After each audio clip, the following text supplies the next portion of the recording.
Som. Testando.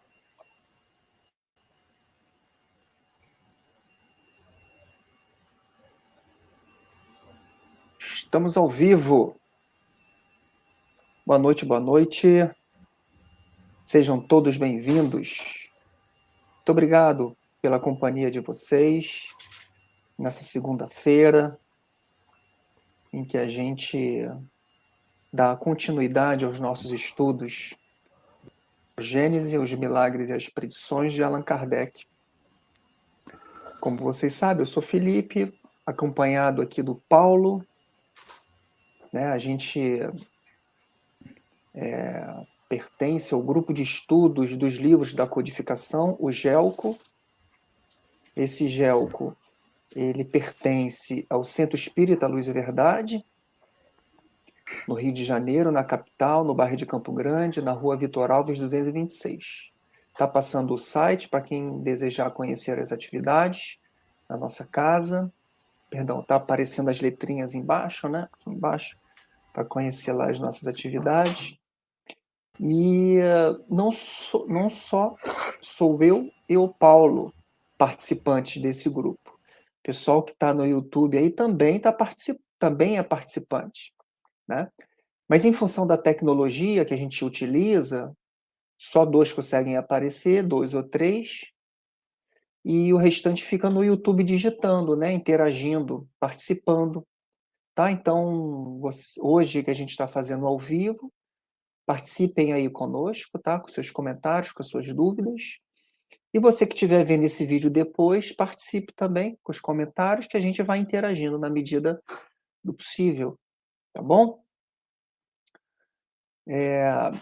Esse é um estudo que é presencial, né? Que é feito lá no Centro Espírita Luz e Verdade, mas em função da pandemia, a gente transferiu ele para o virtual e segue, né? Hoje é o nosso antepenúltimo encontro. A gente tem o dia de hoje, depois tem a semana que vem, 29, e depois a gente encerra no dia 6, tá? Conforme o programa dos nossos encontros. E hoje teremos muitas informações sobre o capítulo 18, Sinais dos Tempos, né? Então a gente vai conversar, interagir sobre nos itens 1 e 13 no primeiro momento, que eu vou conduzir. Depois a gente para um pouquinho para as dúvidas e depois o Paulo, de 14 a 26, vai continuar as reflexões, conduzindo as reflexões do item 14 até o item 26. Depois a gente para também para fazer os comentários e chega ao fim, né, do nosso encontro, do dia de hoje. Tá? Vamos ver quem está ao vivo aqui. Tatiane. Boa noite, Tatiane. Boa noite, Vânia. Boa noite, Tina. Boa noite, Luciane. Amiga Luísa, boa noite. Tiago, boa noite. Guaraciara, boa noite. Muito obrigado pela presença de vocês e pela companhia na noite de hoje, tá? Então vou ler uma página de preparo, fazer a prece para a gente já começar os trabalhos. Caminho, Verdade e Vida, né, de Francisco Cândido Xavier, pelo Espírito de Emmanuel. Vou abrir a esmo aqui. E tem um item chamado 68, capítulo 68, chamado Além Túmulo. Começa com uma passagem evangélica do Novo Testamento e depois o comentário de Emmanuel sobre essa passagem. Então a passagem é a seguinte: e se não há ressurreição de mortos, também o Cristo não ressuscitou. Foram palavras de Paulo, que está em sua primeira carta aos Coríntios, capítulo 15, versículo 13. E o comentário de Emmanuel se dá da seguinte forma: teólogos eminentes, tentando harmonizar interesses temporais e espirituais, obscureceram o problema da morte, impondo sombrias perspectivas às simples soluções que lhe é própria.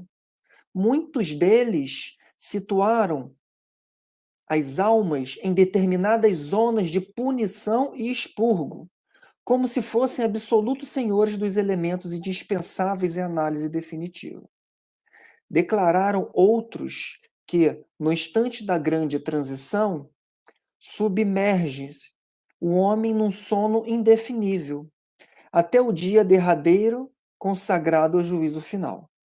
Hoje, no entanto, reconhece a inteligência humana que a lógica evolveu com todas as possibilidades de observação e raciocínio. Ressurreição é vida infinita. Vida é trabalho, júbilo e criação na eternidade. Como qualificar a pretensão daqueles que dizem vizinhos e conhecidos para o inferno ilimitado no tempo? Como acreditar permaneçam adormecidos milhões de criaturas aguardando o minuto decisivo de julgamento, quando o próprio Jesus se afirma em atividade incessante? Os argumentos teológicos são respeitáveis. No entanto, não devemos desprezar a simplicidade da lógica humana. Comentando o assunto, portas adentro do esforço cristão, somos compelidos a reconhecer que os negadores do processo evolutivo do homem espiritual, depois do sepulcro, definem-se contra o próprio Evangelho. O Mestre dos Mestres ressuscitou em trabalho edificante. Quem desse modo atravessará o portal da morte para cair em ociosidade incompreensível? Somos almas em função de aperfeiçoamento e, além túmulo, encontramos a continuação do esforço e da vida. Falando do juízo final, né, que a gente falou na semana passada. Para aqueles que desejarem fechar os olhos, que é o momento da nossa prece. Momento em que a gente fecha os olhos, se desliga do mundo externo e conecta dentro de nós para acessar a Deus, nosso Pai, nosso Criador, para agradecer a oportunidade da vida, a oportunidade dessa existência, a oportunidade desse momento em que a gente se reúne para falar sobre a sua criação. Agradecer a todos que estão virtualmente conectados e mentalmente conectados, para que nesse esforço conjunto a gente possa renovar as ideias. Rogamos aos benfeitores, aos anjos protetores, ao nosso anjo protetor, que ele possa nos conduzir, nos orientar nesse momento, nesse evento, nesse encontro, e nos trazer ideias renovadoras para o nosso entendimento, para as nossas reflexões. Rogamos também fluidos benfazejos de renovação do nosso ânimo e da nossa boa vontade, para que a gente continue perseverante no intuito de renovar-se interiormente, através do estudo do intelecto, que possamos refletir, estar atentos para o trabalho que nos cabe, o esforço que temos que fazer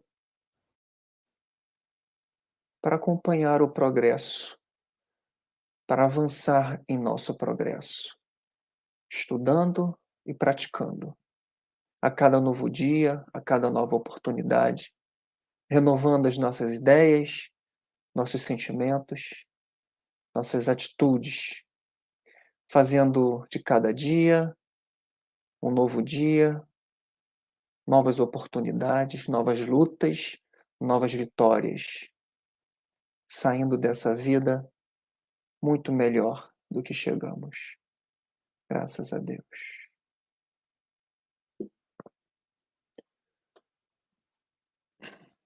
Então vamos ao trabalho da noite de hoje. Deixa eu tirar esse negocinho daqui.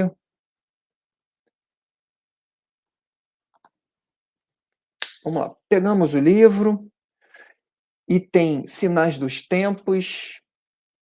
Nós estamos no capítulo 18, no novo capítulo, último capítulo do livro. Né, o que nós temos aí? Nós temos o item 1. E o item 1, observem que capítulo longo, de muitas informações. Acho que dá 3 ou 4 encontros, né? Se a gente for abordar em detalhes cada item. Mas não é a nossa programação. A nossa programação, a gente precisa resumir. Eu vou dar ênfase naqueles pontos que mais me chamou a atenção, e vocês fazem assim daí, e a gente vai trocando, tá? Na participação de cada um de vocês. Contamos com a participação de cada um de vocês. Então, no item 1, Kardec começa com uma afirmativa interessante. Ele diz assim: dizem-nos de todas as partes que são chegados os tempos marcados por Deus, em que grandes acontecimentos se vão dar para a regeneração humana. Observaram aí a profundidade, né, dessa afirmativa. Ele começa dizendo, dizem-nos. Então não é Kardec que está dizendo. Então ele está recebendo informações de todas as partes, não só de um local, não só de um médium. E quem conhece muito bem a codificação sabe como se deu, né?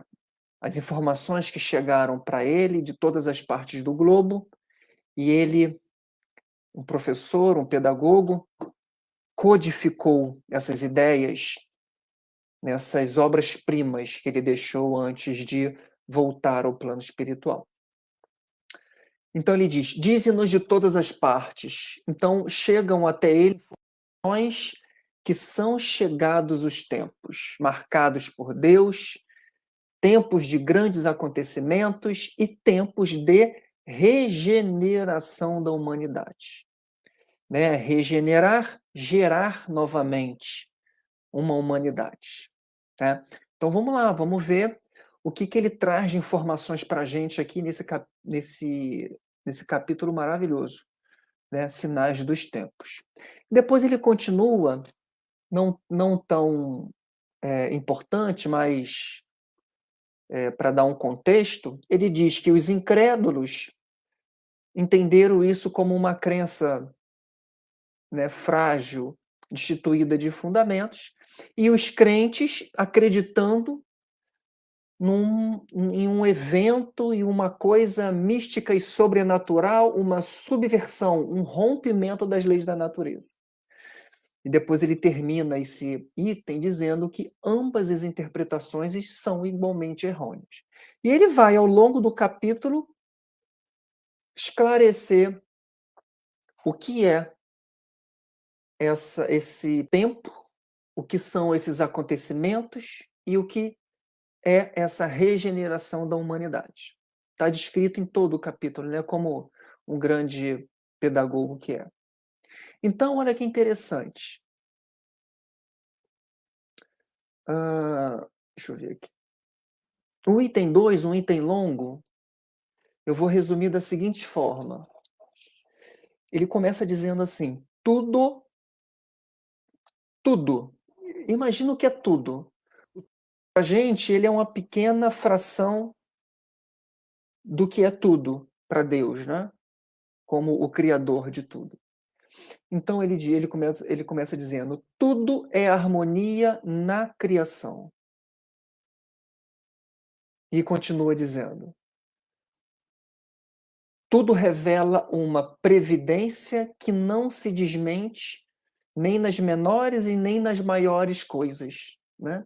Então, já no finalzinho desse capítulo, a gente já consegue entender que ele se reporta que há uma lei que rege o micro e o macro. É uma única lei, em que as ciências ainda não conseguiram unir, se conectar.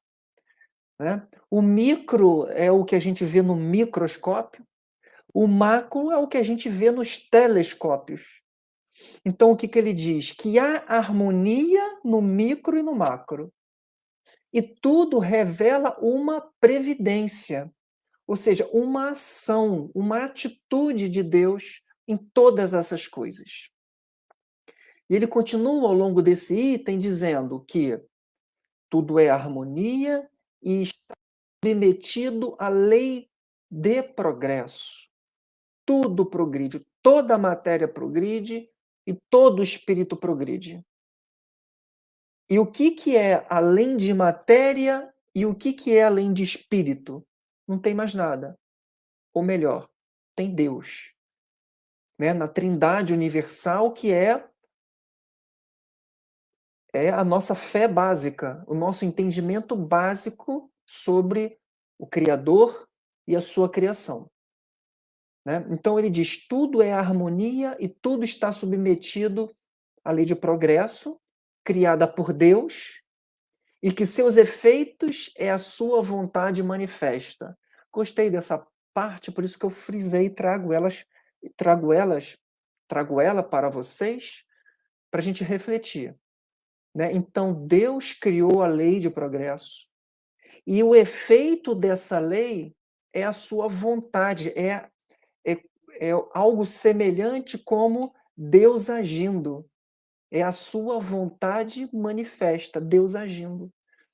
Né? Então, tudo é harmonia, submetido às leis, que os efeitos dessa lei é a vontade manifesta, manifestada de Deus. Achei bonito, achei até poético. E ele continua nesse item dizendo: progresso inevitável. Progresso inevitável. Progresso que não tem como evitar. Progresso que vai, progride. Até para os mais reticentes, para os mais teimosos, para os mais rebeldes, que não aceitam o progresso, que não aceitam a mudança, é inevitável. Ele vai ser condicionado pelas circunstâncias das coisas. Né? Progresso inevitável de nível físico, ou seja, toda a matéria está submetida à lei de progresso. Inevitável. Então, o planeta Terra, este, está submetido ao progresso inevitável. Então, não queira nós, ou junta-se um conjunto de criaturas, eu vou segurar o progresso dessa humanidade, eu vou segurar o progresso dessa região, eu vou segurar o progresso da minha casa, que eu não tenho como, porque o progresso é uma lei. É a única coisa que não muda é que há o progresso. Isso não muda. Né? Parece é estranho pensar assim, né? O que a gente pode ter certeza de que não muda? É que as coisas mudam. O progresso de nível físico, até que ele coloca aí, que é a transformação dos elementos, e o progresso moral, né? Que tem a ver com os espíritos, a outra parte da criação, né? Através da depuração, né? Da limpeza, da alquimia, né? Da filtragem moral, né? Em paralelo. Então, a gente está falando da lei de progresso, que é inevitável, que a matéria progride, que os espíritos progridem inevitavelmente, e isso em paralelo. Aí ele termina dizendo, podendo ser lento e gradual, podendo ser brusco e rápido. Né? Então, essa parte de lento e gradual, brusco, rápido, lá embaixo ele vai dar maiores informações para a gente. Né? Mas é para que a gente entenda que faz parte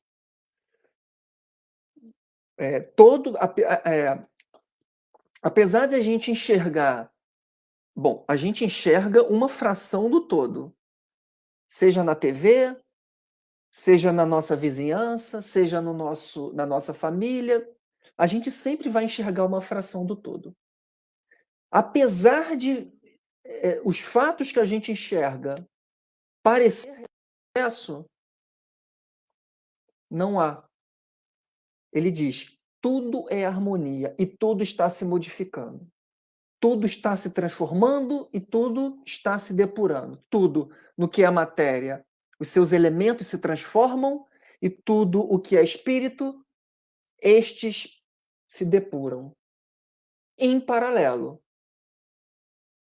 Né? Então ele está dizendo que o planeta Terra fisicamente evolui. O planeta Terra, os espíritos do planeta Terra, físico e espiritual, também evolui em paralelo. Para quem tem a visão do todo, a gente até consegue meio que entender isso. Mas a gente aqui, encarnado, tem uma visão muito limitada, né? Até porque não está em constante visão do outro plano. É interessante isso, né? E ele tem um parágrafo aqui, ó, que ele coloca assim. Que parágrafo é esse aqui? O segundo parágrafo, o último trecho. Eu vou ler para que a gente. Ele coloca assim: moralmente, a humanidade progride no desenvolvimento da inteligência. Né? Então, inteligência traz consciência, né? Que traz nova forma de agir e a mudança de hábitos. Então ele coloca: moralmente, a humanidade progride pelo desenvolvimento da inteligência, do senso moral e do abrandamento dos costumes.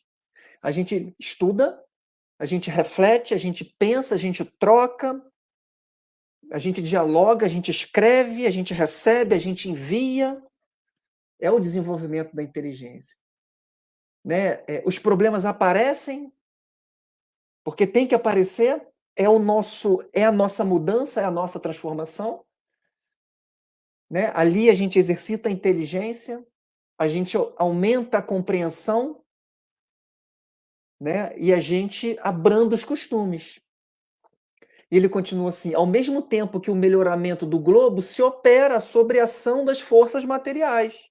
Ao mesmo tempo, nesse movimento de depuração dos espíritos encarnados e desencarnados, há o melhoramento do globo. Ele continua: os homens concorrem para isso pelos esforços de sua inteligência. Né? Então, o globo está em paralelo, se aperfeiçoando, evoluindo, porque os espíritos que também está desenvolvendo a inteligência concorre, está junto desse progresso físico do globo. Aí ele dá um exemplo: saneiam as regiões insalubres, tornam-se mais fáceis as comunicações e mais produtiva a terra. Olha aí o jornal para você ver, não é? Hoje em dia, grande parte do mundo tem a sua casinha, se abriga das intempéries, tem uma vida mais confortável, saneiam as regiões, né? Tem uma saúde, tem menos doença, tem mais proteção, tem mais comunicações. Olha o que a gente fez aqui durante 2 anos. O curso continuou, né? O nosso grupo de estudos continuou durante 2 anos, comunicações, né? E a Terra cada vez mais produtiva do que era há muito tempo atrás. Então, aí está o desenvolvimento da inteligência do homem cooperando no desenvolvimento físico do globo terrestre. E, ao mesmo tempo, essas experiências que o espírito humano tem, encarnado ou desencarnado, ele desenvolve a consciência, ele desenvolve a inteligência, melhora a consciência e abranda os costumes. Né? Que coisa curiosa isso, não acham? Continuando, item 3. Vou dar uma resumida, tá? Então, Kardec, ele está falando, vamos só recordar aqui, Kardec está falando que, começou falando que ele soube de que de todas as partes são chegados os tempos marcados por Deus para grandes acontecimentos e regeneração. Depois ele entra para falar de Deus no item 2. Tudo é harmonia na criação. Né? E no item 3 ele continua. Ele diz assim: Deus vela, como se fosse velar de acompanhar, Deus vela pela execução de suas leis. Deus não fica indiferente. Deus vai lá, colocou a lei para rodar e fica de braço cruzado e descansa no sábado. Não, nem isso mais não, gente. Esquece essa ideia aí. Deus vela pela execução de suas leis. Ou seja, ele trabalha ininterruptamente. E ele não é indiferente à sua criação. Ele é incluso na sua criação. Sua vontade é eterna. Não tem início e não tem fim. Né? E constante. Para mostrar que Deus está junto do desenvolvimento da inteligência, do desenvolvimento da evolução da inteligência, da evolução do espírito humano, da evolução da matéria física do globo, dos globos, das nebulosas. E ele tem um trecho que ele diz assim, ó, os espíritos são os seus ministros, encarregados de atender os pormenores, dentro das atribuições que correspondem ao grau de adiantamento que tem alcançado. Então é uma grande empresa, no bom sentido, em termos de organização, tendo Deus como seu grande gestor e tendo os espíritos. A gente falou isso logo lá no início. Os espíritos criados por ele, atuando na matéria, que ele coloca como encarregados de atender os pormenores. Kardec coloca assim. André Luiz coloca como cocriação em plano maior ou em plano menor. Né? Então, os espíritos são seus ministros, ou seja, estão encarregados de Deus, são encarregados de Deus, ajudando na sua criação e com as suas criaturas, dentro das atribuições que correspondem ao grau de adiantamento que tem alcançado. Então, Jesus é um ministro de Deus, encarregado do planeta Terra, tanto do físico quanto do espiritual.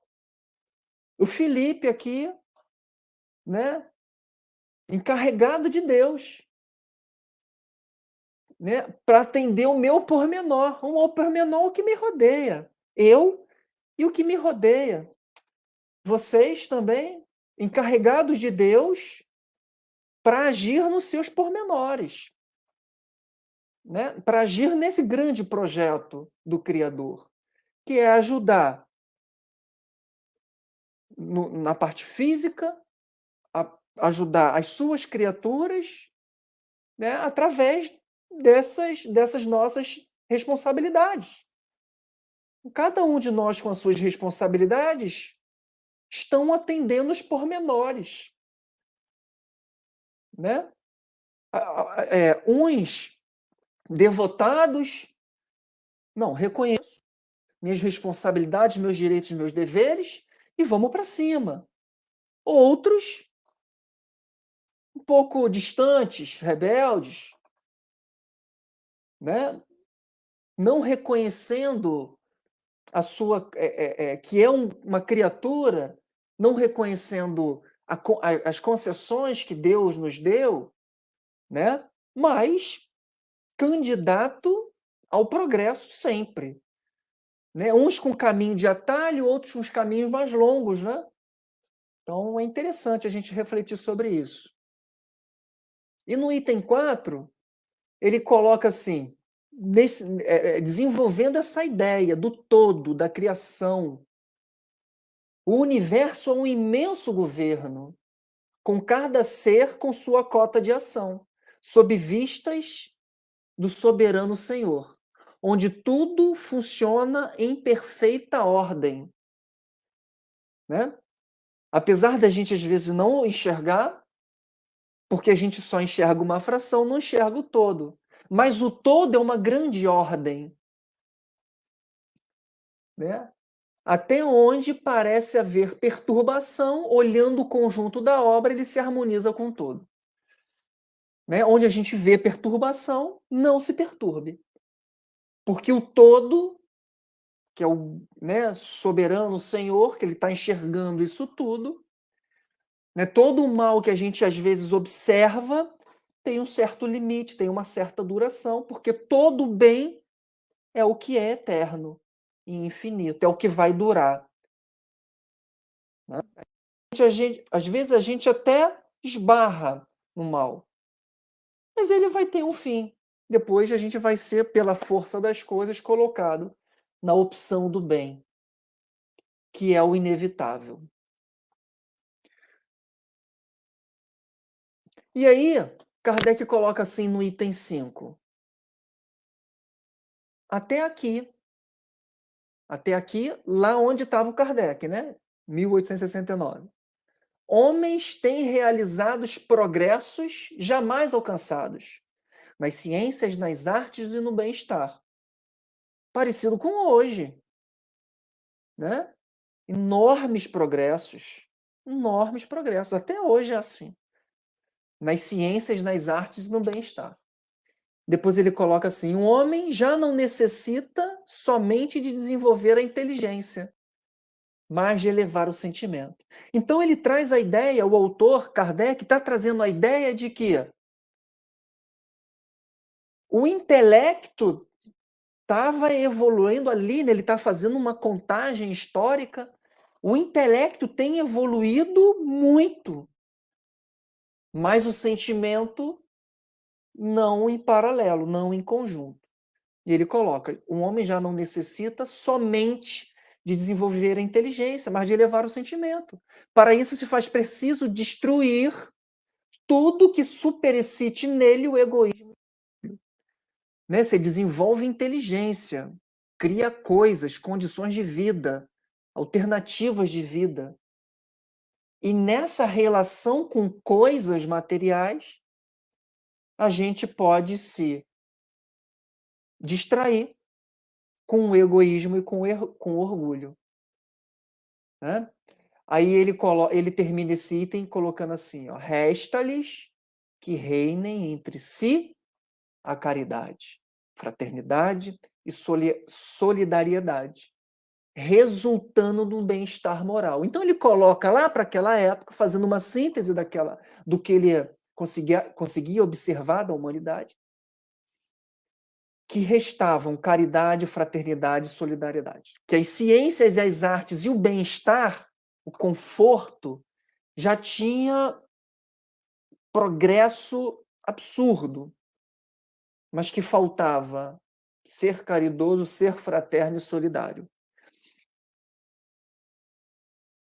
resultando no bem-estar moral. Quando a gente começa a desenvolver essas qualidades, a gente está desenvolvendo o moral. Né?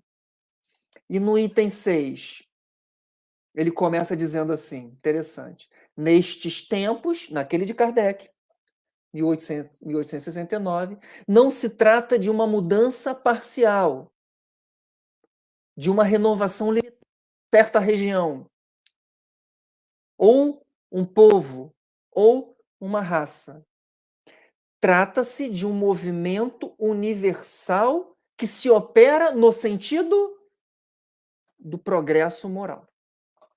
Né? Então, o que Kardec está anunciando é um progresso no sentido moral. Ele ali comentou, dizendo: olha, intelectualmente a gente está bem e vai bem, mas o que eu estou chamando de progresso, né, como é que ele coloca lá em cima? São chegados os tempos marcados por Deus sobre esse aspecto moral, ou seja, ele está falando de caridade, fraternidade e solidariedade. São chegados os tempos. Ele não está dizendo que há um movimento em que aquela religião. Não. Deus determinou, um momento do moral. É o progresso, tem que evoluir nesse sentido. É uma ordem, eu entendi assim. É uma ordem colocada. Aqueles que vão querer seguir nesse caminho, vão embora. Aqueles que não, vem cá, eu vou colocar vocês ali em outro lugar. Entendi nesse sentido. Coloca aí vocês aí. Né? Então ele coloca assim: a geração futura se achará possuída de ideias e de sentimentos melhores que a anterior. Olha, a geração futura se achará possuída espíritos com ideias e sentimentos melhores virão. A geração futura se achará possuída de ideias e sentimentos. A inteligência se esgota ao atingir todo o bem-estar material. Quanto mais se avança materialmente, mais sente falta.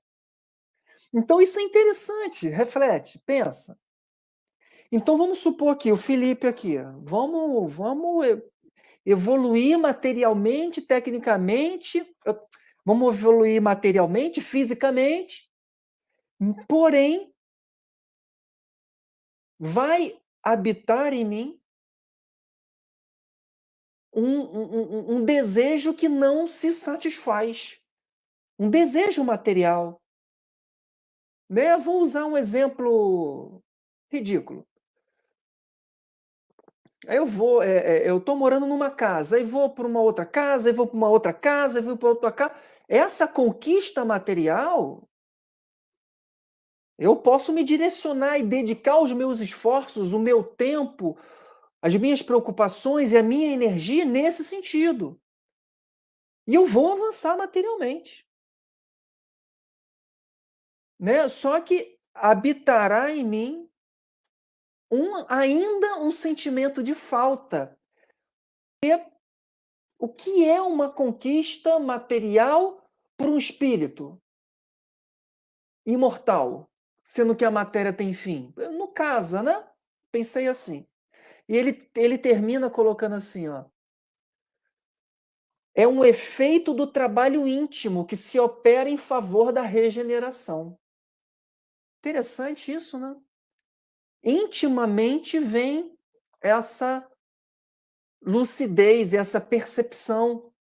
Não que a gente precise passar por essa fieira da conquista material extrema para que a gente se depare para ver que aquilo ali não se resume na vida.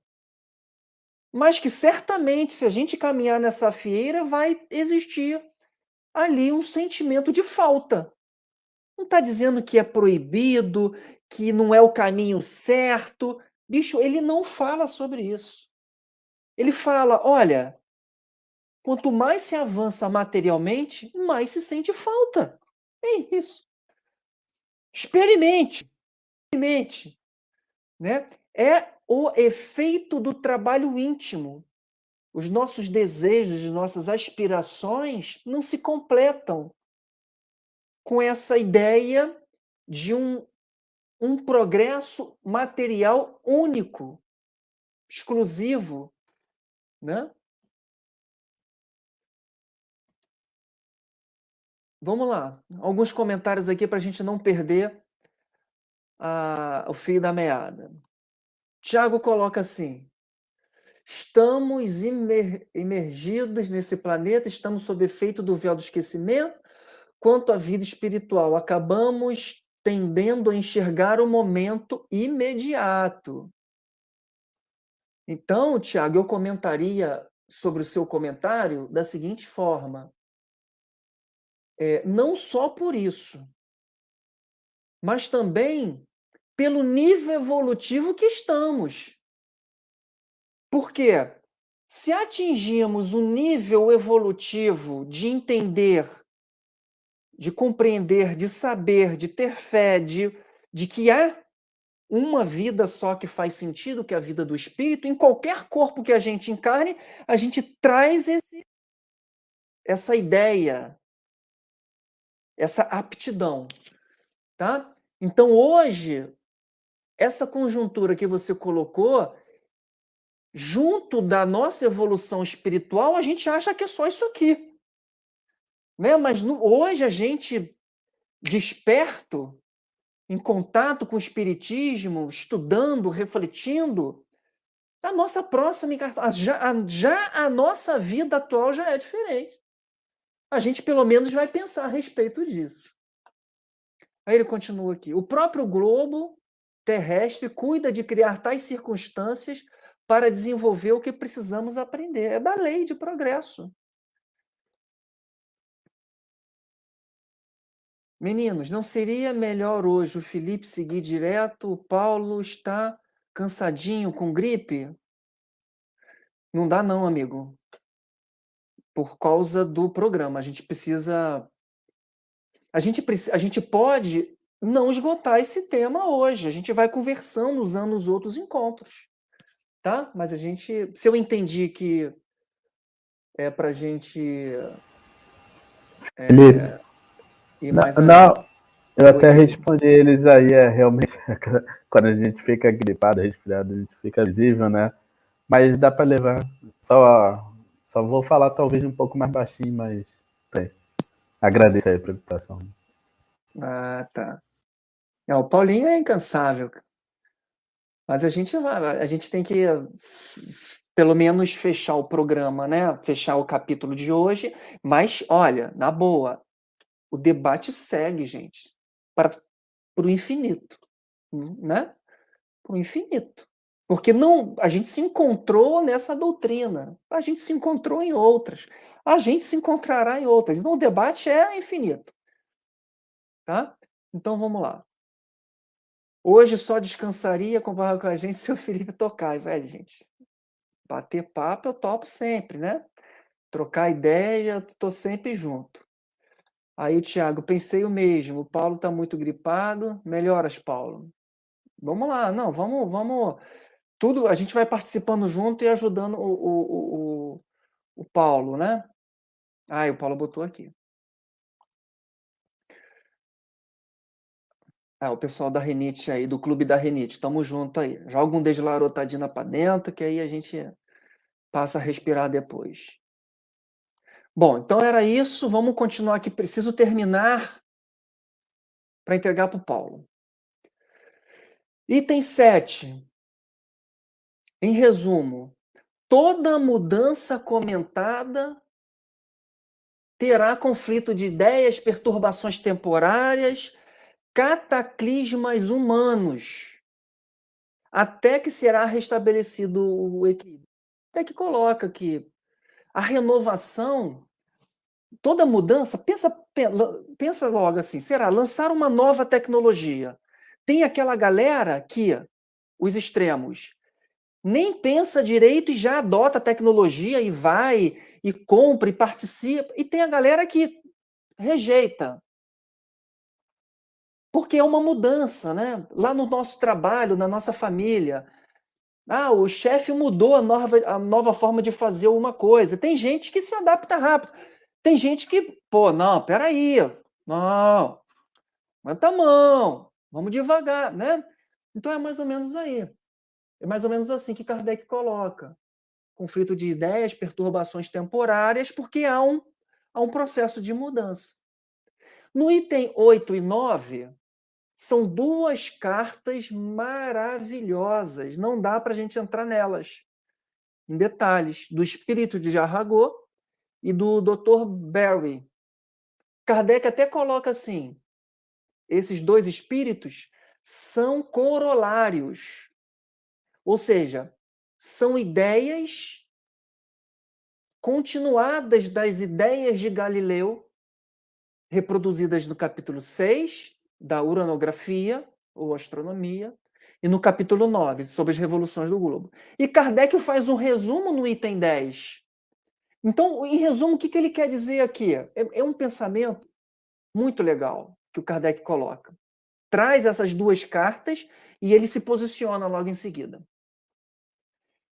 Ele coloca assim, já que nos foi informado de que os corpos celestes estão em constante movimento e em influência um com o outro, recíproca, um influenciando o outro.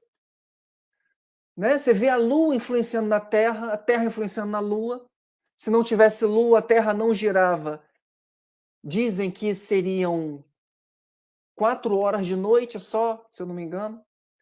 Né? Então a Lua tem uma influência na Terra, que o Sol tem uma influência na Terra, que influencia Marte, que influencia... As cartas dizem sobre isso.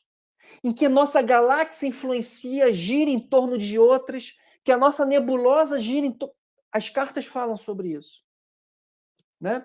E Kardec coloca, adicionalmente, a regularidade dos movimentos, ou seja, esses movimentos, eles acontecem, translação, rotação, e eles são regulares. Lembra que a gente falou da precessão dos equinócios, capítulos atrás? Que é aquele movimento em que a Terra dá uma rebolada? Né? Um dos vários movimentos que a Terra faz. Né? Então, para mostrar que está tudo em movimento. A gente olha assim, parece que está parado, mas a gente está girando, né? No macro, né? A gente está girando. E o homem, nós encarnados, não conseguimos perceber essa dimensão. A gente mal consegue, este corpo mal consegue acompanhar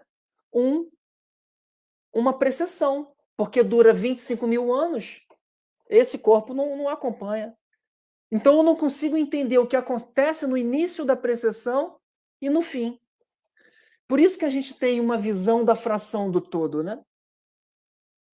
E o Kardec termina assim: pelo encadeamento e solidariedade das causas e dos efeitos, os períodos de renovação moral coincidem com os períodos de renovação física. Então há isso tudo para dizer que, na opinião do autor, de Kardec, há uma renovação moral com renovação física, que são as revoluções do globo.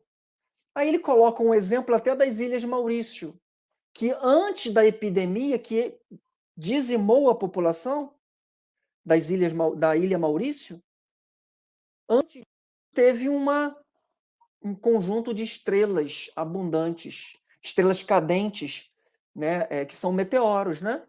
Meteoros que passam sobre próximo e ficam aquela marca ali. Então teve esse movimento, depois uma epidemia, né, que dizimou. Então Kardec está querendo colocar a ideia que há, né, nessa revolução dos espíritos, nessa renovação dos espíritos, movimentos físicos que andam juntos. Né? E ele coloca no item 11 assim: seres desmaterializados conseguem ver esses movimentos da humanidade. Né? Eles conseguem ver esses movimentos gerais, vendo os parciais, que acontece com nações, que acontece com grupamentos. E eles conseguem ver o todo, porque eles acompanham esses fenômenos, né, sobre a visão espiritual. Fora aqueles espíritos desmaterializados que têm acesso direto ao pensamento de Deus. É uma doideira isso. Né? A gente pensar nisso. Né? Mas é porque a gente traz para o nosso espírito, gente. A gente tem que pensar agora como espírito. Não é um corpo, porque não dá para a gente, com os olhos da carne, observar todo esse movimento. Por exemplo, se a gente lê se a gente tivesse lido esse livro em 1870, a gente estaria esperando, por a gente ser um ser temporal, a gente está esperando essa renovação da humanidade em 1871, 72, 73, mas não é, gente. Ele está falando como espírito, uma renovação que começou, né, naquele período lá. Isso, e no item 13, ele fala da marcha progressiva. Como é que está meu tempo? Ruim mesmo, né? Sempre faltando tempo. E ele diz no item 13 da marcha progressiva da humanidade, de duas maneiras, gradual e lenta e imperceptível, sucessivas melhoras nos costumes e nas leis e nos usos, não é isso? A justiça, que hoje a gente tem e que no passado não tinha, cada vez melhor, colocando as suas leis para atender aquele momento da sociedade, os costumes, né? Ou movimentos bruscos, rápidos, que transpõem alguns anos o que levaria séculos. O que a gente viveu do Covid, daqui para lá, o que aconteceu do que está acontecendo nesses 2 anos, está nos levando a um impulso no nosso. A gente precisou continuar a vida sem se encontrar, né? A gente precisou continuar a vida protegendo o outro. Olha o aspecto moral, em que você não sai, que você não se expõe, que você se priva de uma liberdade por causa do outro, né? Então é de se pensar, é de se refletir esses sinais do tempo, o momento que a gente vive hoje. É isso? Bom, terminei por aqui. Vamos ver o que nós temos aí.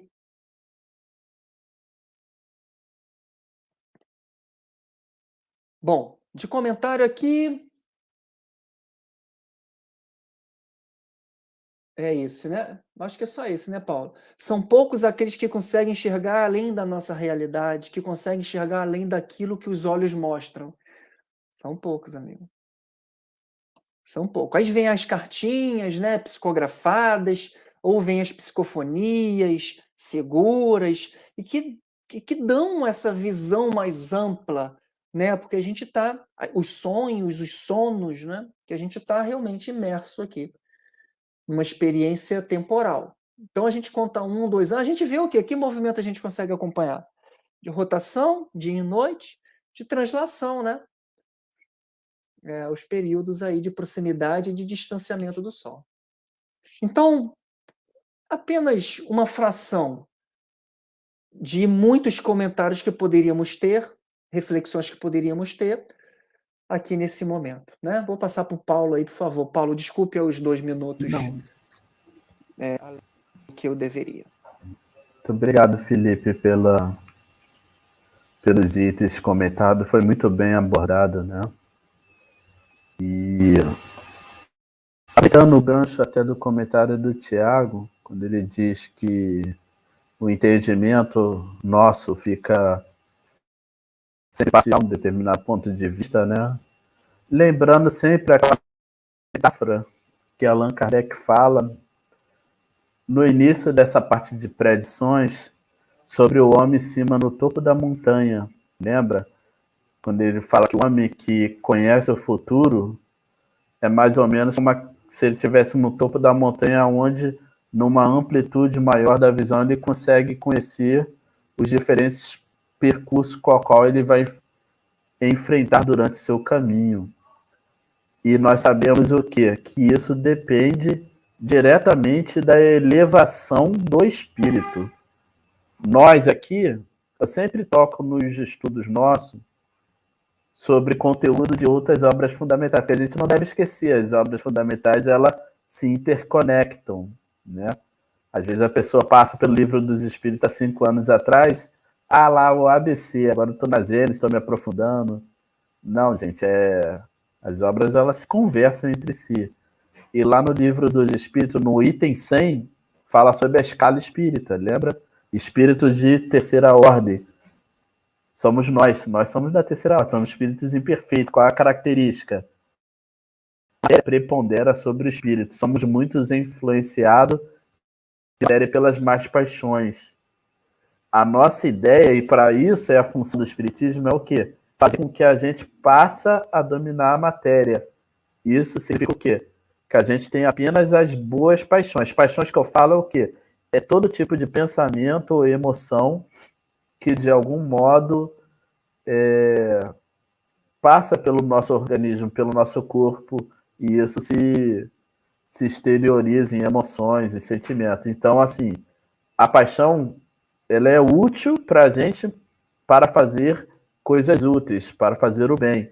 Então, ela é como um corcel indomável. A gente tem que domar, a gente tem que dominar a situação. A gente não pode viver deixando ser guiado pelas paixões. A gente tem que dominar, controlar. Nossa, eu não posso ir além disso aqui, eu tenho que viver de modo equilibrado. É difícil.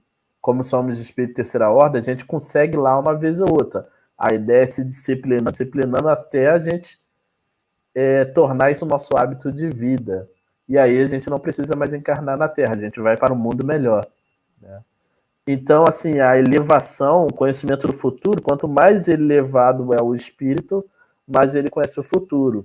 Então, eu falei, nós somos de terceira ordem, a gente só vai conhecer o futuro de um modo esparso, quando a providência divina permite que a gente conheça. Agora, o espírito da segunda ordem, né, os bons espíritos, que são esses da codificação, eles têm mais conhecimento do futuro.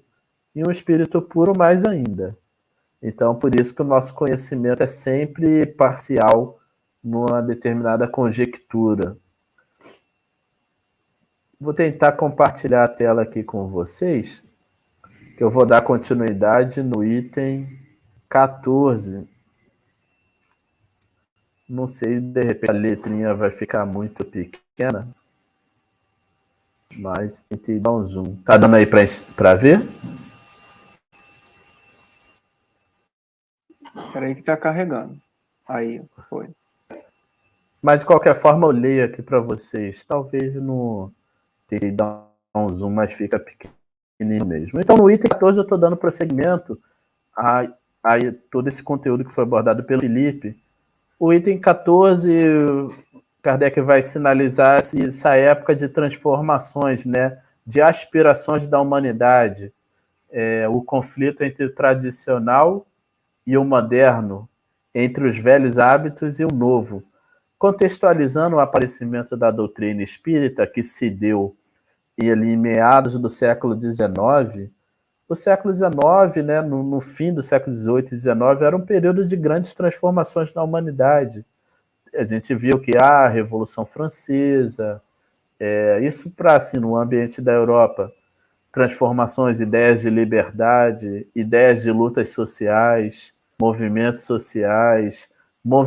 artísticos, né? Alguns tentando reviver o clássico, outros não, quando vem o romantismo, não, é importante a intuição, o interior do ser humano e sentimento. Outros vão defender o realismo, né? Uma coisa mais pragmática. Então a humanidade está naquele conflito, né? Para onde ir, qual a direção.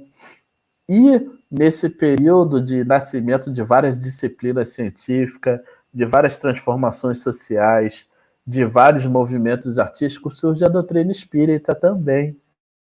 Que a providência divina ela é tão sábia, né? No momento de advento das ideias tecnológicas, da revolução industrial, de grandes novidades para a humanidade, surge a doutrina espírita para mostrar ao homem o seguinte: não é só matéria, além do transitório, além do mundo e das transformações visíveis, um objetivo ainda mais amplo para o ser humano. Então, a doutrina espírita apareceu justamente nesse período, não à toa. Ela vai aparecer no momento que a ciência já está madura, né? As metodologias, a forma de investigar os fenômenos. Então, a doutrina espírita, Kardec ele sempre vai se referir a ela quanto ciência, né? Que vai ter como objeto de estudo a origem, a natureza e o destino do espírito e a relação do espírito com o mundo material. E então, assim, ela vai usar uma metodologia própria, através da mediunidade, e aí, então, ela surge num momento ideal, porque a humanidade está mais madura, as suas ideias, já teve ideias de liberdade, já teve uma maturidade no científico, e aí surge o espiritismo, para mostrar que não é só matéria, que há o elemento espiritual. Então, o espiritismo ele é produto dessa época de transformações. Estou falando de um modo, assim, o sentido, né, de 14 que ele aborda, um aspecto que eu queria mostrar para vocês é, nesse período de grandes transformações, lá no último parágrafo, Kardec vai dizer assim que é no momento em que ela se encontra muito apertada na esfera material, em que transbordante se encontra a vida intelectual, né? Uma época de grandes transformações, nascimento de várias ciências novas, em que o sentimento de espiritualidade lhe desabrocha no seio, que homens se dizem filósofos, pretendem ser o vazio com as doutrinas do nadismo e do materialismo. Singular aberração. Esses homens que intentam impelir para frente a humanidade se esforçam por circunscrevê-las no acanhado círculo da matéria, donde ela anseia por escapar-se. Velam-lhe aspecto da vida infinita e lhe dizem, apontando para o túmulo, aí usa um termo lá do latim, né? Nec plus ultra. Mas qual o sentido que Kardec está comentando nesse último parágrafo aqui do item 14? Vai surgir muitos pensadores, mas vão se basear na doutrina do materialismo. E isso tem até hoje, né? Isso é um cuidado que às vezes nós temos que ter ao atrelar o espiritismo sob perspectivas materialistas, né? Surgiram grandes pensadores inteligentes, dos quais é útil a gente estudar, que a academia estuda até hoje, só que a gente deve lembrar que muitas vezes esses pensadores partem de paradigmas materialistas. E que o Kardec vai comentar em vários itens aqui até o final desse capítulo, é o seguinte: a aposta do espiritismo é na transformação moral. Surgiram várias teorias na humanidade, teorias sociais, teorias de implantação, de transformação social, imaginando uma melhora da sociedade. O Kardec vai bater muito na tecla aqui, é o seguinte: não vai adiantar, e a história prova isso, né, que vários movimentos sociais surgiram, mas por que não deram certo? Se não houver transformação no íntimo de transformação moral, nada se sustenta, né? Se tentaram ao longo da história construir sociedades igualitárias, justas, por que de algum modo não deram certo? Porque tudo é desfeito pelo egoísmo, pelo orgulho humano. Se não trabalhar o egoísmo e o orgulho humano, tudo vai ser desfeito, porque o mal não está no exterior, o mal está dentro do homem, está dentro do ser humano. Então, a aposta espírita é a da transformação moral, né, de cada um, como a gente vai ver aqui ao longo do texto. Porque numa ideia materialista sempre vai estar faltando alguma coisa, porque são justamente a fé, que é a mãe da esperança e da caridade, e o espiritismo trabalha essa fé no sentido racional, a gente crendo porque sabe e porque observa, né? Isso aí vai dar um ganho, uma transformação nas ideias. E é realmente essa questão, quando ficar mais ampliada no seio da humanidade, a gente vai começar a ver uma regeneração moral. No item 15,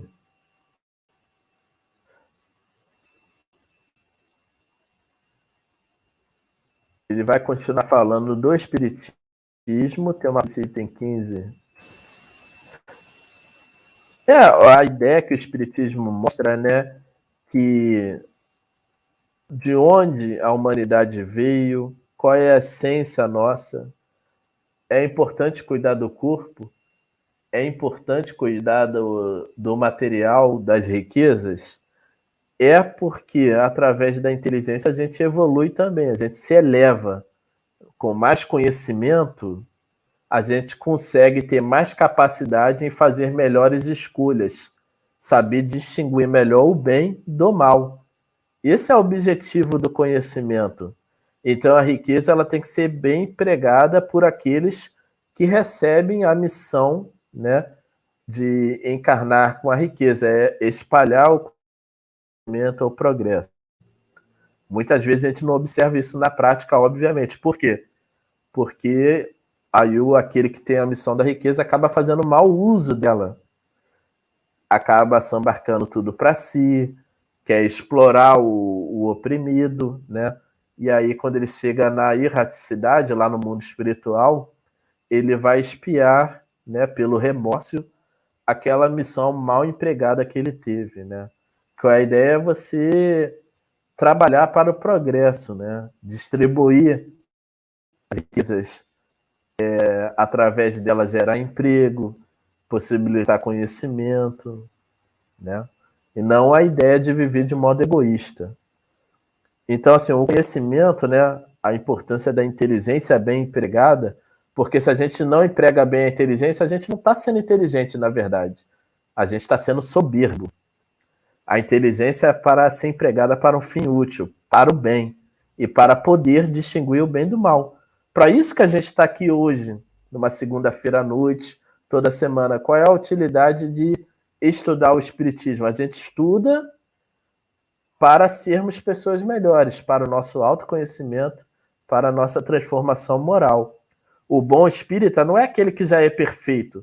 Se nós fôssemos perfeitos, né, seres angelicais, que nunca erra, que está acima do bem e do mal, que só tem boas paixões, a gente não estaria nem aqui na Terra. A gente já estaria num mundo melhor. Mas se a gente está aqui nesse momento é porque a gente precisa aprender, precisa domar as más paixões, precisa trabalhar os nossos vícios, as nossas imperfeições e germinar e desenvolver as nossas virtudes. Então, o bom espírita, como Kardec vai dizer lá no Evangelho, é o quê? Aquele que se esforça pela transformação moral e domar as más inclinações. Há uma luta diária, uma luta de cada dia. E a gente não consegue sem uma para do nosso anjo da guarda, né? O Deus deu a cada um de nós um anjo da guarda, que é um espírito elevadíssimo que cuida de nós, né? Isso está lá no livro dos Espíritos, lá no capítulo da intervenção dos espíritos, né? O anjo da guarda. Vocês releem depois aquelas questões, tá lá. Façam prece diariamente ao anjo da guarda de vocês, que ele é o intermediário entre Deus e nós, é eles que vão nos inspirar para o bem, né? Então o Espiritismo ele mostra essa visão ampliada, né? Não é só matéria, é importante cuidar do corpo, é importante a gente, enquanto estamos encarnados aqui, procurar um bom emprego, procurar melhores situações, desde que a gente seguir por um caminho honesto, sem prejudicar o próximo e sempre visando que tudo é transitório, tudo é um empréstimo, né? O que eu vou levar para o mundo espiritual são meus conhecimentos, meus sentimentos, os afetos, né? Porque beleza física, riqueza, posses, altos cargos, tudo ficam aqui. Tudo vai ficar no túmulo. E isso é o segredo do sucesso, da felicidade ou da infelicidade. Que as pessoas se prendem muito no transitório, porque tem a falta de fé, porque se baseiam em ideias materialistas e esquece o essencial, que é o espiritual. Então o Espiritismo ele não diz para a gente que a gente deve viver uma vida desprezando as circunstâncias, desprezando o trabalho, a riqueza, não. Mas sim que ela seja bem empregada. A gente tem que cuidar do corpo, porque o corpo é um empréstimo que Deus nos dá, para que a gente adquira conhecimento e adquirir moralidade, né? Desenvolver o nosso espírito. Mas a ideia é não se prender no transitório. A gente tem que compreender a nossa essência, a nossa natureza. Então, que ele vai abordar no item 14 e no item 15, né?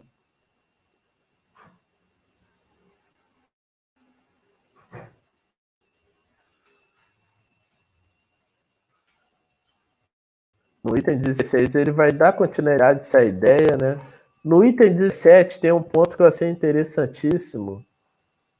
Ele vai começar falando, né? A fraternidade será a pedra angular da nova ordem social. Mas não há fraternidade real, sólida, efetiva, senão aquela que se assente em base inabalável. E qual é essa base? Essa base é a fé. Não a fé em tais ou tais dogmas particulares. Né? Não é fora da religião tal que há salvação. É fora da caridade, como nós sabemos. Né? Então, continuando no item 17, que mudam com os tempos e os povos, e que mutuamente se apedrejam, porquanto, anematizando-se uns aos outros, alimentam o antagonismo. Mas qual é a fé que é a base inabalável? É a fé nos princípios fundamentais que toda a gente pode aceitar e aceitará. Então, olha só, vou até grifar aqui para vocês, não sei se está dando para vocês enxergarem. Ó. É Deus. Por que ele lista Deus? Perceba lá no Livro dos Espíritos que a primeira coisa que a gente estuda no Espiritismo é Deus, não é? É Deus que há essa inteligência suprema, né? Inteligência suprema, causa primária de todas as coisas. É a base de tudo. Por quê? Se a gente não compreende os atributos de Deus e que esse Deus que é criador de tudo, de todos os seres inteligentes e do universo, e entre os atributos de Deus que ele é soberanamente justo e bom, várias causas de aflições a gente não compreende, ainda a nossa fé não fica inabalável. Por quê? Eu estou sofrendo. Qual é a causa circunstancial do meu sofrimento? São minhas atitudes, né? As minhas circunstâncias. Mas eu não encontro resposta agora. Então a resposta só pode estar numa causa anterior. Por que algumas crianças nascem com problemas congênitos, com necessidades, né, que requer um cuidado mais especial, outras que nascem na pobreza, na miséria, e outras que não têm nenhum desses problemas? Se a gente tira a reencarnação, a gente fica sem entender, mas aí a gente aprende lá os atributos de Deus. Ora, Deus é soberanamente justo e bom.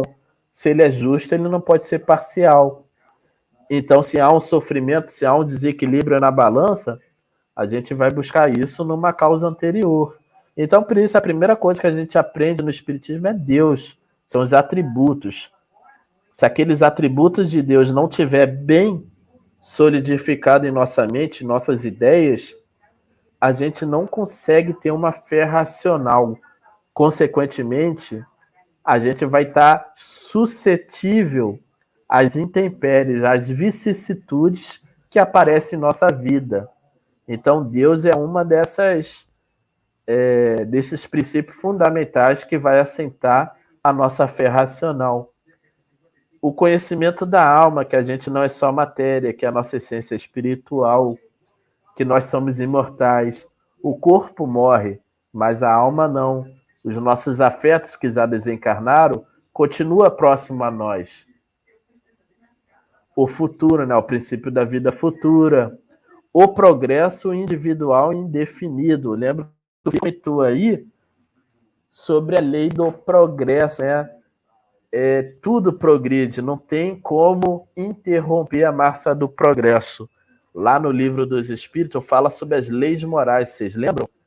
Lei da adoração, lei da conservação, lei da destruição, lei da reprodução, lei da sociedade, lei da igualdade, lei do progresso.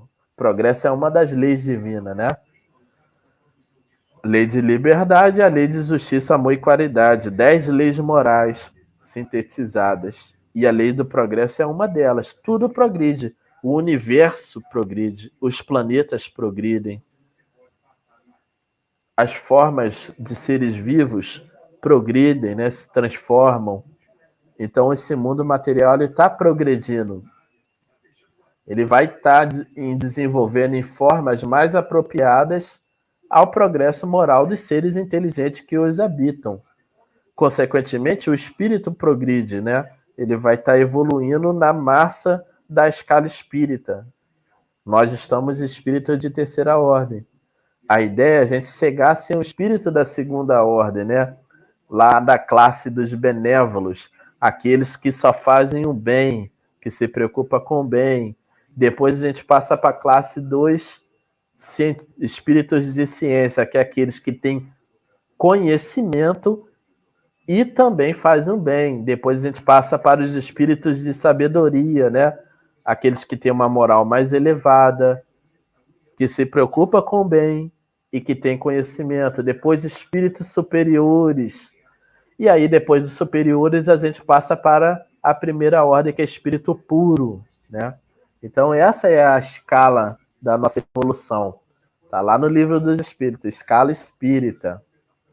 Então esse é o nosso objetivo, é o destino da humanidade. E esse item aqui é importantíssimo, a perpetuidade das relações entre os seres.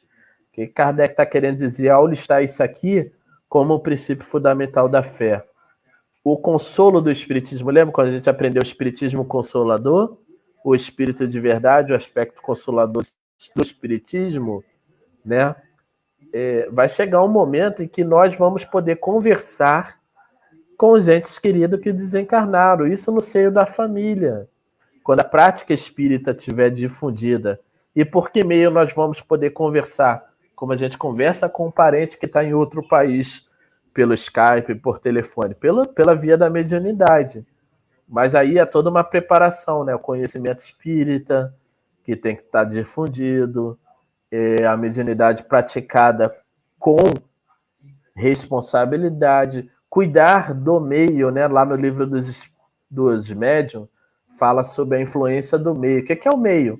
São os espíritos que nos acompanham. Os espíritos que nos acompanham com constância são bons ou ruins? Depende do tipo de pensamento que eu alimento durante o dia. Se eu sou uma pessoa apegada à matéria, às más paixões, eu vou estar em sintonia com espíritos também assim, apegado ao vício, apegado às maledicências, apegado à influência da matéria. Agora, se eu luto para transformar-me moralmente, para ter ideias sadias, para pensar no bem, para o esforço da caridade, eu vou estar acompanhado de espíritos nessa sintonia do bem, né? E aí isso interfere da mediunidade nossa. Quem é ostensivo e quem não é ostensivo, porque todo mundo é médium, porque todo mundo pode ser inspirado pelo anjo da guarda, como está lá no livro dos médiuns. Então, para falar a perpetuidade das relações entre os seres, é essa ideia consoladora do Espiritismo e dizer que a gente queria daqueles que a gente amava, não tão distante, a gente não vai se comunicar nunca. Há o consolo pela mediunidade, no momento do sono, em que a gente pode, quando a gente tem uma lembrança, né, de alguém querido que a gente conviveu, a gente sonha com a pessoa, muitas vezes a gente está em relação com essa pessoa, que a gente sabe que durante o sono o corpo repousa, mas o espírito ele se emancipa parcialmente, né? E essa perpetuidade das relações, ela tende assim a se ficar mais consolidada na medida que a gente tem o conhecimento e também a gente se empenha moralmente. Esse é o consolo que o Espiritismo dá, né? Perceba como que é forte a dor de perdas de entes queridos, né? Filhos que vão desencarnar antes dos pais. Chico Xavier falava que é difícil encontrar um consolo para uma mãe que perde um filho, né? É uma das piores dores que a gente pode vivenciar.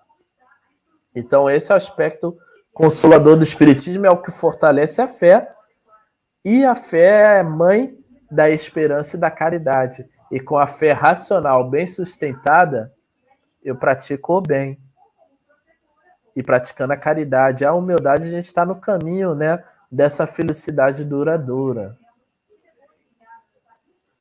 Vamos ver outros itens aqui, ó. No item 18, ele vai dizer, o progresso intelectual, ele não para nunca, né? A humanidade hoje tem tecnologias avançadíssimas, a ponto da gente conhecer assim, um universo em extensões da qual nunca antes a gente imaginara. Conhecimento do micro também, né? A nanotecnologia. Perceba assim, a vacina, né? Num tempo assim, recorde, a humanidade conseguiu comprovar, buscar soluções para as dores, para os males que acomete a humanidade. Só que assim, o progresso intelectual ele avança muito, mas se a gente precisa evoluir também moralmente, né? no princípio do bem da caridade, combatendo o orgulho e o egoísmo. Então, por isso que a balança se encontra desequilibrada, e quando ela está desequilibrada, muitas vezes o homem ele emprega, né, o intelecto, muitas vezes para o mal, para se corromper. E eu repito, isso não é inteligência, isso é soberba, isso é orgulho, né?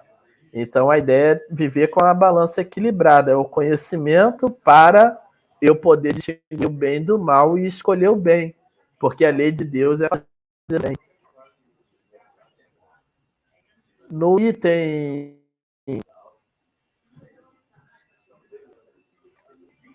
19, Kardec continua nessa ideia, ó, somente o progresso moral pode assegurar aos homens a felicidade na terra, refreando as paixões mais. Somente esse progresso pode fazer que entre os homens reine a concórdia, a paz e a fraternidade. Perceba que aqui Kardec está sendo bem enfático, né? Ele não está dizendo que o progresso moral também pode ajudar a regenerar a humanidade. Não, ele fala somente, somente. Então não adianta a gente pensar em soluções, em teorias, né, políticas, sociais, que não levem em consideração esse progresso individual de cada um. A gente tem que incutir isso na humanidade. A educação, né? Kardec fala muito sobre educação, né? O papel da educação moral. Na escola, a gente tem que ensinar as crianças a virtude, a cooperação, né? Não individualismo, não em o coleguinha tirar mais nota, né? E coloca no moral, né? Que ele está muito bom, que ele está com a nota maior do que a dos outros colegas. Isso, essa coisa ranqueada, essa coisa assim, só estimula o quê? O individualismo, a competição. A gente tem que ensinar nas nossas escolas ou em família, aos nossos filhos, às nossas crianças, a cooperação, a compartilhar, a ideia da solidariedade, de se autoajudar. É um compromisso de todos nós. É apenas com o progresso moral que a gente regenera a humanidade. Essa é a aposta do Espiritismo, né? Aqui no item 20, uma ideia que ele vai comentar nesses itens também, né? Pegando o gancho do que o Felipe comentou, você tem um progresso mais lento, né? Que se dá no universo, nas transformações materiais. E quando eu falo que o progresso intelectual se dá sempre, na humanidade se evolui sempre. Agora, chega um determinado momento que é uma convulsão, assim, né? Que encarna espíritos missionários para incutir ideias de progresso e ali aquela necessidade de ter aquelas revoluções. Então, de vez em quando, na história da humanidade, há revoluções, porque é a marcha do progresso, né? Quando a humanidade caminha muito lento, o que a providência divina faz? Se encarrega de encarnar naquele contexto ali espíritos missionários a fim de alavancar o progresso. Então, essas são ideias, né, que Kardec vai discutir nesses itens. Muito grande, o tempo está ficando longo. Eu vou parar de compartilhar aqui para ver o de vocês, mas qual é a ideia central que fica aí? A aposta do Espiritismo é na transformação moral. A gente só vai ter a regeneração da humanidade na transformação moral de cada um. O que sustenta é a fé, que é a mãe da esperança e da caridade. Só que essa fé, ela precisa ser raciocinada, né? A fé racional. E a gente viu que tem alguns elementos que o Espiritismo nos trazem que fortalece, que solidifica essa fé, que é a crença, a compreensão dos atributos de Deus, a compreensão da nossa essência. A gente observa que tudo isso aqui é transitório, né? O material, o aspecto material. Então a gente tem que estar compenetrado em qual é a nossa verdadeira essência. E também as relações perenes da espiritualidade conosco. É a gente buscar o auxílio dos espíritos elevados, né? Pela prece, buscar o auxílio do nosso anjo da guarda, para que a gente possa refrear as más paixões, se autoconhecer E aí, através do exemplo nosso, que essa é a ideia do espírita cristão, né? Ele propaga as ideias pelo exemplo. É pelo exemplo que a gente vai fazendo a nossa diferença no meio em que a gente está, né? E fazendo o nosso papel, a gente está dando a nossa contribuição para essa marcha do progresso, para essa regeneração da humanidade, né? Tem muito mais coisa, mas aí o tempo fica muito corrido. Isso é um capítulo bastante longo, que eu oriento a vocês. Depois façam, né, essa leitura com calma, pegando desde os pontos que o Felipe tocou até o que a gente tocou agora. E é muito importantíssimo, né? Importantíssimo para a nossa compreensão. Vou deixar para ver os comentários, né, Felipe? Vocês têm alguns aí? Aonde que parou? Temos sim, Paulo. Essa daqui, ó. Essa? Vamos ler aqui. Felipe é sempre o Tiago bastante participativo, né?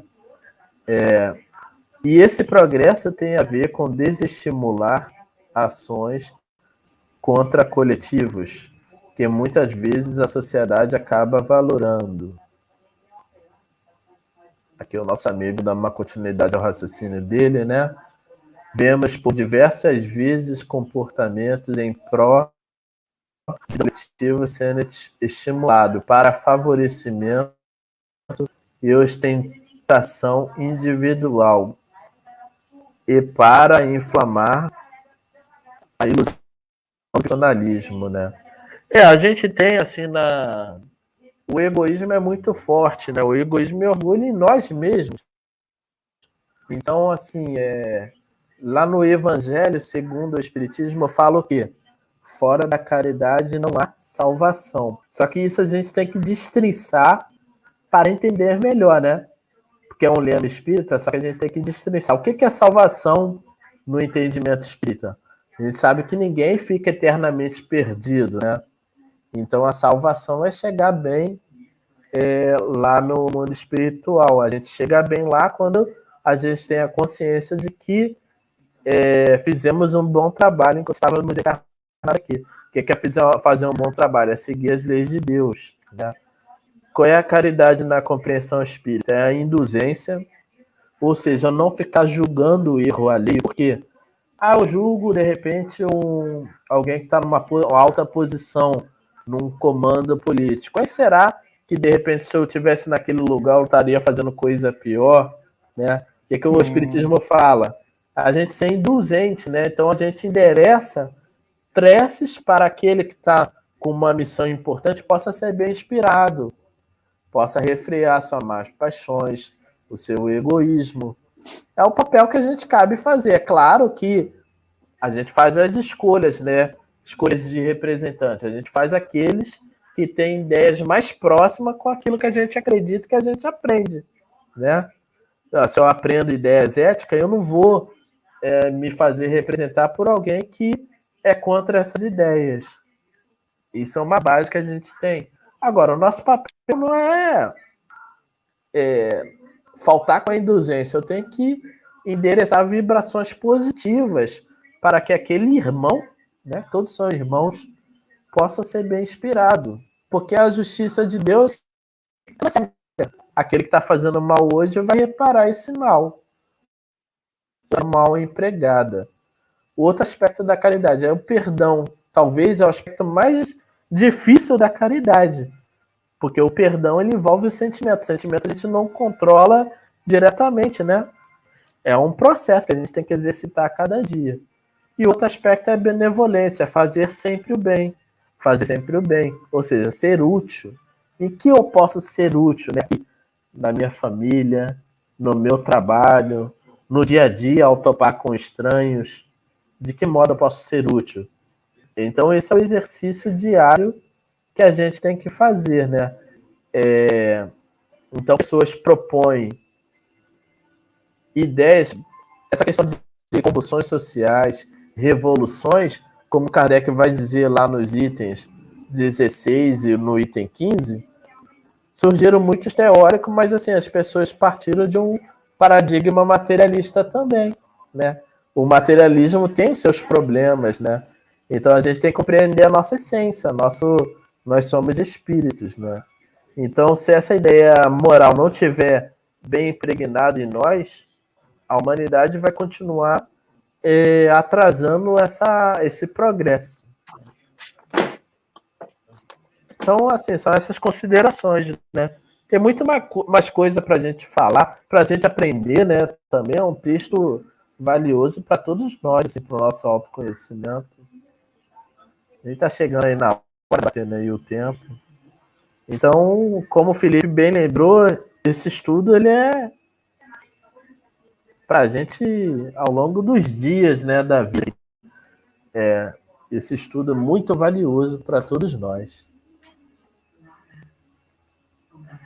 A gente pode fazer então a nossa prece, não vai ter mais comentários. Então vamos fazer a nossa prece, né? A gente agradece a todos aqueles que estiveram aí conosco hoje. Vem nos saudando. Tá acabando, hein, gente? Esse estudo vai ficar gravado aí. Tem mais um estudo na semana que vem. Depois a gente faz aí Depois a gente vai colocar no Meet, né, internamente aí pra gente, divulgando lá no grupo do WhatsApp o link. Para conhecer o rostinho de cada um, né? Infelizmente o formato da gente foi esse, mas no final do ano a gente se confraterniza. Então Paulo, vamos. eu já não. Eu já perdi a fisionomia. É que eu estudei, eu venho estudando com uma galerinha, né? Eu, Luísa, desde o Livro dos Espíritos. Vânia, Glauce. Eu já não lembro mais da fisionomia deles. E depois, pessoal, acompanhe pelo site do Selvi, né? A gente não perder o contato aí, que o estudo vai continuar lá presencialmente. Outras horas. Depois dessa aqui, Gênesis, se eu não estou enganado, vai depender das circunstâncias, mas a gente vai estudar obras póstumas. Mas tudo vai ser divulgado lá no. Acompanha o site do centro, né? Então, assim, a gente vamos orar aqui a Deus, né? Agradecer aqueles que quiserem fechar os olhos. Vamos agradecer a Deus essa oportunidade de mais um encontro, mais um estudo aqui reunido, aprendendo a doutrina.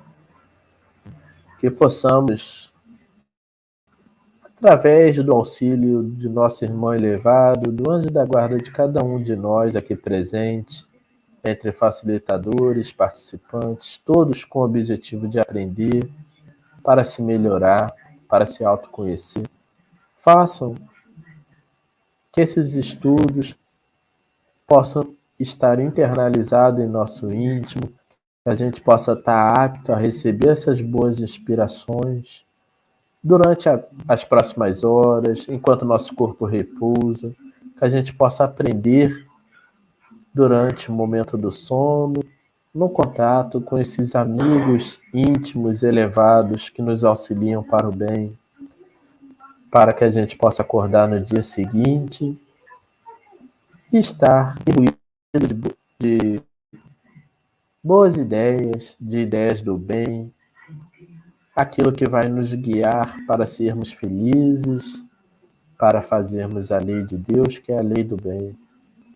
Só temos a agradecer, não nos desamparem, protejam das tentações, das más paixões, das influências materiais que nos prende e atrasa o nosso progresso. Daqueles irmãozinhos que tentam nos insinuar para o mal, mas que possamos ser firmes, fortaleçam com boas ideias, que através da nossa vontade a gente esteja mais disciplinados e mais empenhados no bem. E assim, pelo exemplo do bem, que a gente consiga servir como exemplo e para educar todos aqueles que nos acompanham no dia a dia, seja encarnado ou desencarnado. E assim, dando a nossa contribuição para o progresso deste planeta e a nossa própria evolução no campo intelectual e moral.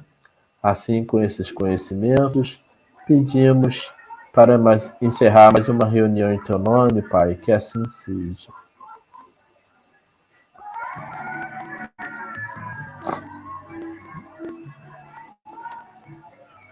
Boa noite, gente. Boa semana.